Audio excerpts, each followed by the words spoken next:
আসসালামু আলাইকুম। দেখতে পাচ্ছেন ইয়ামা ফেজার গাড়িটা pick up problem, pick up নিচ্ছে না।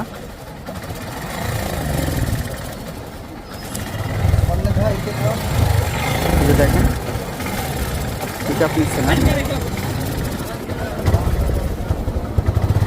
এটা আপনার কেন নিচ্ছে না এটা দেখবো আমরা এখন। প্রথম অবস্থায় আমরা কার্বোরেটর দেখব,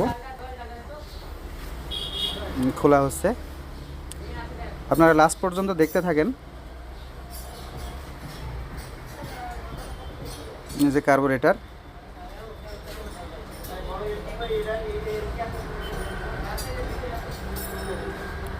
অনেক সময় কার্বোরেটরের স্লো জেট, রানিং জেট এগুলি জাম হইলে পিক আপে এই ধরনের ঝামেলা দেয়, আর অন্যান্য কারণে দেয়। তবে যে প্রবলেমটা, এটা ফার্স্ট টাইম আমরা কার্বোরেটরটা চেক করব আসলে রানিং জেটটা জাম হয়েছে কিনা।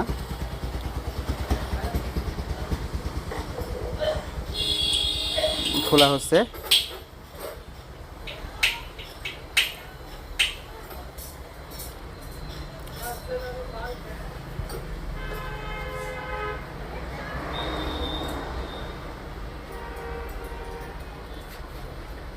আমরা কাজটা সংক্ষেপে সারবো। আমরা সব কিছু না খুলে শুধুমাত্র কার্বোরেটর বাটিটা খুলবো, যাতে আমি রানিং জেট, স্লো জেট এটা চেক করতে পারি আসলে জাম হয়েছে কিনা সেটা দেখার জন্য।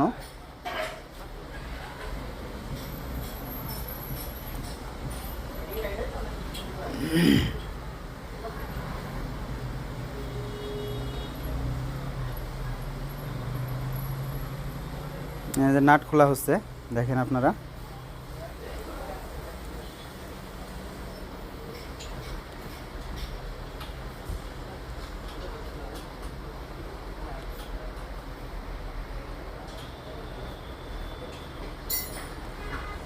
প্রথমে রানিং জেটটা খুলে নেব, দেখবো এটা জাম হয়েছে কিনা। হ্যাঁ, জাম হয়েছে।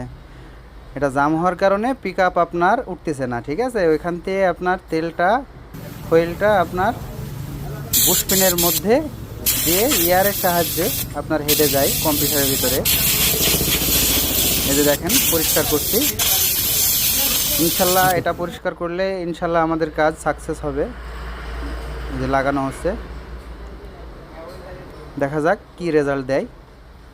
আসলে গাড়িটা মূলত পিক আপের প্রবলেম।